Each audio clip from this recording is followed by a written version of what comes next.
여러분 안녕하세요. 5월 19일 수요일 아침입니다. 하나님께서 오늘도 참 좋은 날 주셨는데요. 말씀 보면서 기도하면서 또 하루 시작하도록 하겠습니다. 오늘 함께 볼 말씀은 사무엘하 21장 1절에서 14절까지의 말씀입니다.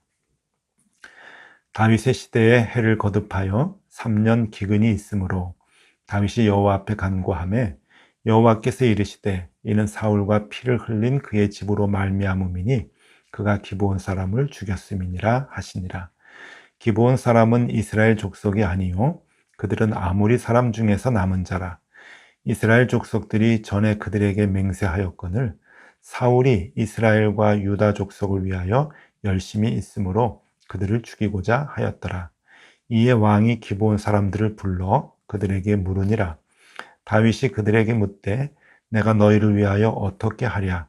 내가 어떻게 속죄하여야 너희가 여호와의 기업을 위하여 복을 빌겠느냐 하니 기브온 사람이 그에게 대답하되 사울과 그의 집과 우리 사이의 문제는 은금에 있지 아니하오며 이스라엘 가운데에서 사람을 죽이는 문제도 우리에게 있지 아니하니이다 하니라.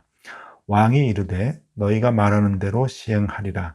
그들이 왕께 아뢰되 우리를 학살하였고 또 우리를 멸하여 이스라엘 영토 내에 머물지 못하게 하려고 모해한 사람의 자손 7사람을 우리에게 내주소서.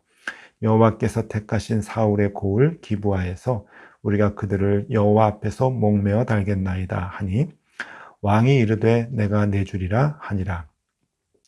그러나 다윗과 사울의 아들 요나단 사이에 서로 여호와를 두고 맹세한 것이 있으므로 왕이 사울의 손자 요나단의 아들 무비보셋은 아끼고 왕이 이에 아야의 딸 리스바에서 난 자 곧 사울의 두 아들 알모니와 무비보셋과 사울의 딸 메라벡에서 난 자 곧 무홀라 사람 바르실레의 아들 아드리엘의 5 아들을 붙잡아 그들을 기브온 사람의 손에 넘기니 기브온 사람이 그들을 산 위에서 여호와 앞에 목매어 달매 그들 7사람이 동시에 죽으니 죽은 때는 곡식 베는 첫날 곧 보리를 베기 시작하던 때더라.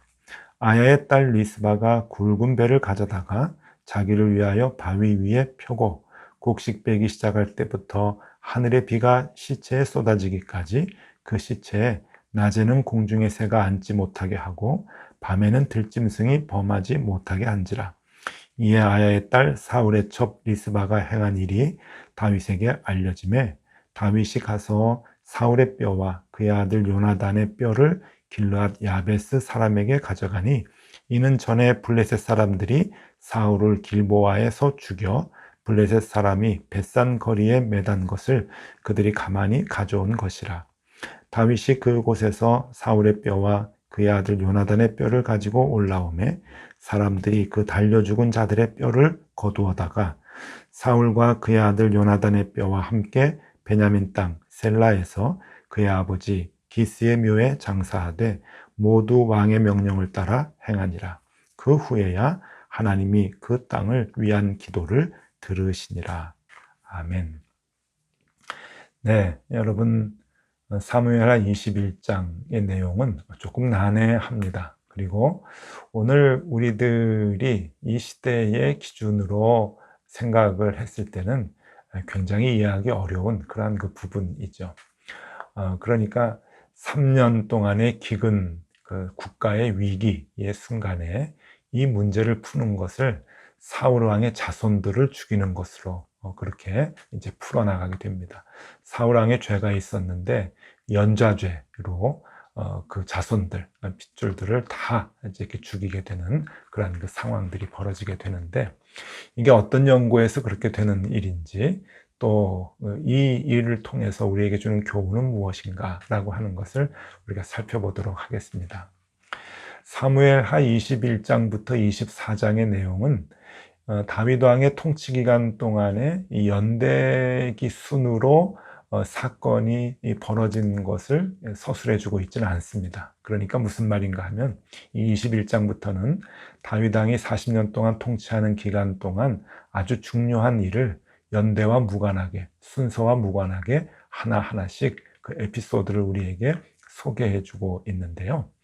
오늘의 이 내용은 40년 통치하는 기간 중에 15년째 되던 해의 경우로 이제 추측이 되는데, 그때에 벌어졌던 국가의 위기를 다윗 왕이 어떻게 수습하고 넘기는가라고 하는 것을 우리에게 보여줍니다. 3년 계속해서 기근이 있었다라고 합니다. 3년 동안 기근이 나면은요, 이스라엘 지역, 그러니까 중동 땅이죠, 가뜩이나 비가 모자라고 강수량이 모자라서 참 힘든 그러한 그 지형인데, 3년 동안 비가 없었다라고 하는 것은 국가적으로 큰 위기의 순간입니다. 이 다윗 왕이 굉장히 몸이 달았겠죠. 힘들고 괴로웠을 것입니다. 그런데 다윗 왕의 위대한 점은 이 문제를 어떻게 풀어가는가 하나님께 물었던 것이죠. 역시 이 기근 가운데서 하나님께 다윗 왕이 기도를 합니다. 하나님, 이게 어찌 된 이유입니까? 라고 하나님께 물었을 때 하나님께서 그에게 분명하게 대답을 해주시죠. 사울 왕의 죄 때문이다 라고 하나님께서 얘기하십니다. 그러면서 이 사울 왕이 너무 많이 기브온 사람들을 죽였기 때문에 그것으로 인해서 내가 이스라엘을 벌하는 것이다 라고 말씀을 해주고 있죠. 이 다윗 왕이 그 하나님의 말씀을 듣고 난 뒤에 이제 기브온 사람들을 부르게 됩니다. 기브온 사람들을 불러서 기브온 사람들 앞에서 속죄하면서 어떻게 해야 너희들의 한이 풀리겠느냐라고 묻게 되죠. 자, 사울 왕은 어떤 죄를 범했는가? 이것이 중요한데요. 그것을 알기 위해서는 여호수아 9장의 내용으로 조금 거슬러 올라갈 필요가 있습니다. 조금 설명해 드리면요, 이렇습니다. 이스라엘 백성들이 여호수아를 중심으로 가나안 땅으로 들어가게 되죠. 그래서 가나안 땅에 먼저 살고 있던 이 족속들을 다 전쟁으로 죽이고 내쫓고 거기에서 이스라엘 백성들이 살아가게 됩니다. 그런데 모든 족속들을 다 내쫓지는 못했습니다. 그 중에 기브온 사람들이 있었는데 이 기브온 사람들은 꾀를 내어서 목숨을 부지하기 위해 여호수아하고 화친을 맺게 됩니다. 이 꾀를 내서 여러 가지 방법을 동원했는데 그것은 여기에서 다 설명하기는 좀 시간이 걸리고요. 결국 이 여호수아는 여호와 하나님의 이름으로 기브온 사람들을 살려주겠다고 하는 약조를 맺게 됩니다. 대신 기브온 사람들은 이스라엘 사람들의 종노릇을 하게 되지요. 그러나 생명은 이제 얻게 되고 이스라엘 땅에서 이스라엘 백성들하고 같이 살 수 있게 되는 허락을 받게 됩니다. 생명의 보장을 받게 된 이 기브온 사람들은 이 기브온 땅에서 이제 살게 되는데, 세월이 조금 지나면서 또 시대가 이제 바뀌면서요, 이 기브온 사람들은 이스라엘 사람들의 종노릇을 해야 하는데 특별히 유다 지파 사람들의 종노릇을 많이 하였습니다. 그러니까 이 사울 왕이 되고 난 뒤에, 사울 왕은 베냐민 사람이거든요.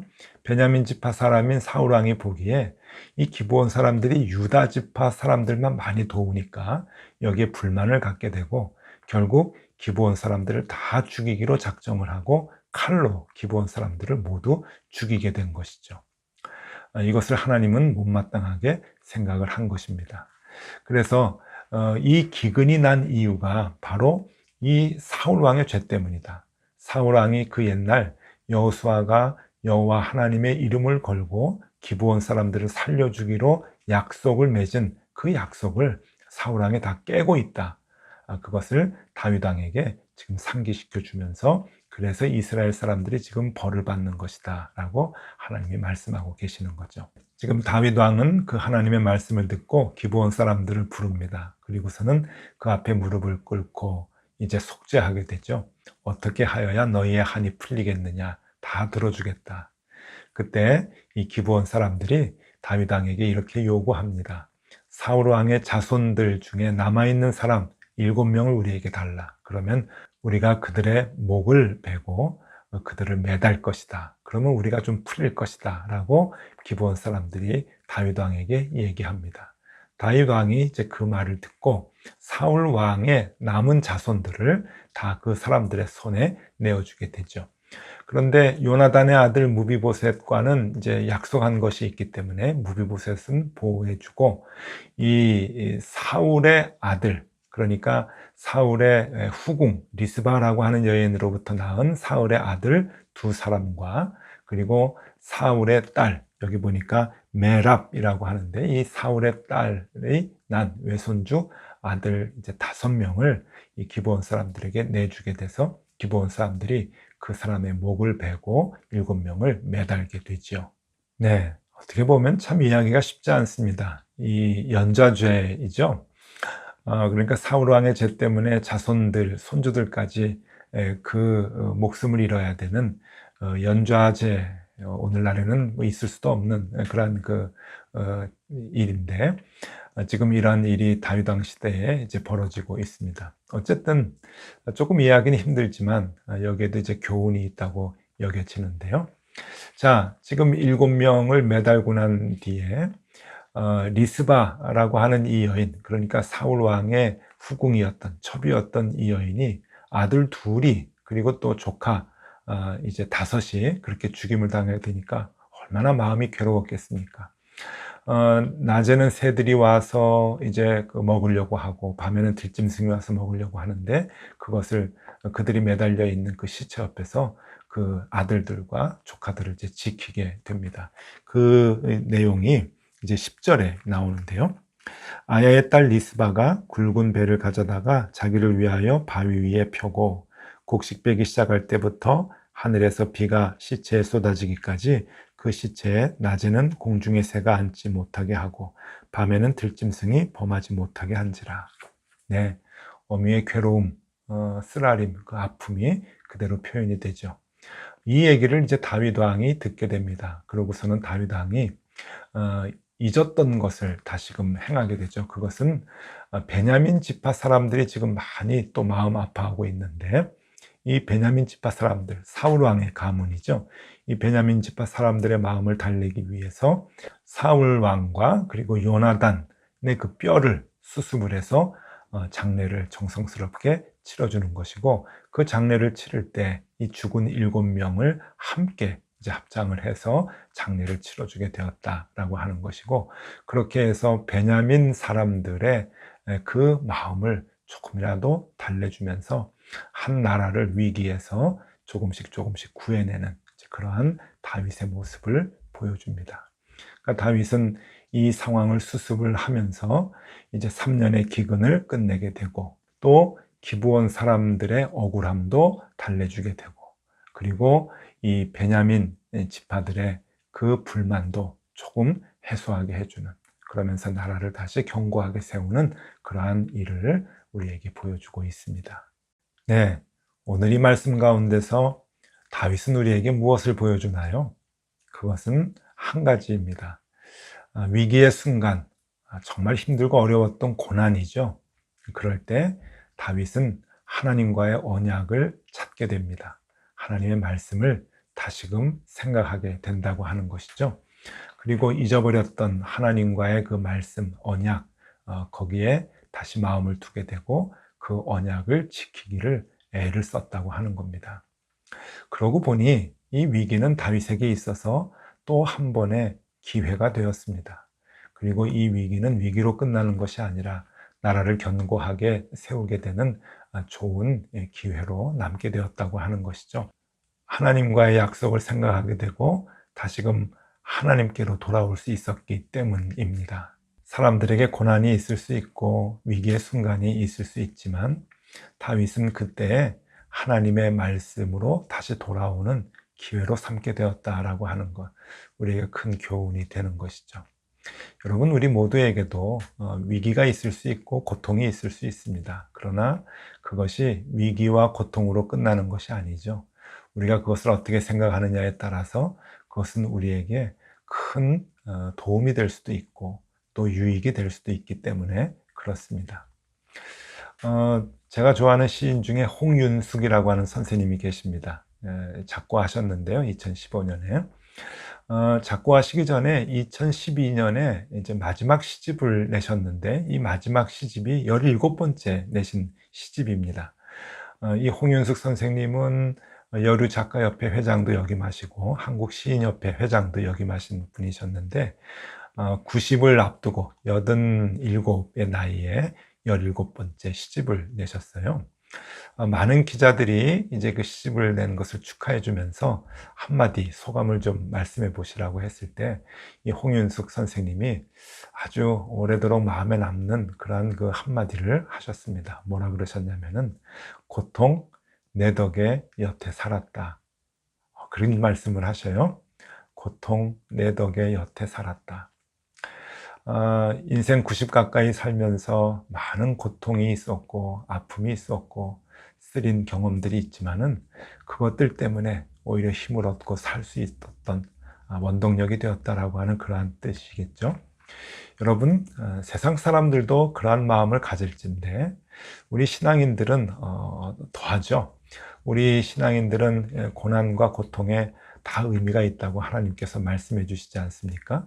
그래서 이 고난과 고통 가운데서 우리는 또 새로운 힘을 얻게 되는데, 오늘 다윗은 그 힘을 얻는 방법이 무엇이냐, 어떻게 힘을 얻느냐, 그것은 하나님의 말씀으로 돌아가기 때문에 가능하다라고 얘기해 주고 있죠.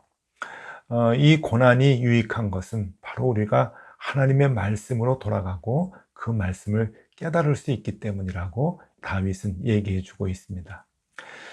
다윗이 많은 고난을 당하고 또 한 나라를 정말 힘들게 이끌어 나갈 때 그가 썼던 시편이 바로 119편입니다. 이 시편 119편에서 다윗은 71절에 이렇게 고백을 하죠. 고난당한 것이 내게 유익이라, 이로 말미암아 내가 주의 율례들을 배우게 되었나이다. 나에게 많은 고난이 있었지만 그 고난이 오히려 나에게 하나님의 말씀을 생각나게 하고 그것을 배우게 하고, 그래서 또 살 수 있도록 만들어 주었다라고 고백을 합니다. 그러면서 시편 119편 92절에 다윗은 또 엄청난 고백을 하죠. 주의 법이 나의 즐거움이 되지 아니하였다면 내가 내 고난 중에 멸망하였으리이다. 네, 하나님의 말씀이 나를 살렸습니다 라고 하는 그 고백. 고난이 있었기 때문에 하나님의 말씀을 깨닫게 됐고, 그 하나님의 말씀으로 다시 돌아갔기 때문에 살 수 있게 되었습니다 라고 하는 엄청난 고백을 하고 있습니다. 네, 여러분, 오늘은 이거 한 가지 생각하면서 지내면 좋겠습니다. 우리도 고난당할 때가 있고 아플 때가 있고 고통의 순간들이 있죠. 그럴 때 하나님의 말씀으로 돌아오라고 하는 사인임을 우리는 눈치채면 좋겠습니다. 하나님의 말씀으로 돌아가고 하나님 품 안으로 다시 돌아가고 그 말씀을 깨달아서 우리가 다시 힘을 얻고 살 수 있는, 용기를 얻고 다시 일어설 수 있는 그 힘을 얻을 수 있으면 좋겠습니다. 그렇게 하라고 하나님이 우리를 때로는 고난에, 때로는 아픔 속에, 때로는 고통으로 인도해 주심을 오늘도 기억하고요. 하나님의 말씀으로 돌아가 생명을 얻는 우리가 되면 좋겠습니다. 여러분, 힘내시고요. 하나님 붙들고 오늘도 일어서실 수 있기를 바랍니다. 기도하겠습니다. 주님, 감사합니다. 많은 고통과 고난 가운데 하나님의 손길이 있음을 우리가 보게 하여 주시고, 다시금 하나님의 말씀으로 돌아가 생명을 얻을 수 있도록 우리를 인도하여 주시옵소서. 고난과 고통이 우리의 삶에서 유익이 될 수 있도록 하나님 오늘도 인도하여 주옵소서. 예수 그리스도 이름으로 기도드리옵나이다. 아멘. 네, 함께 기도하시겠습니다.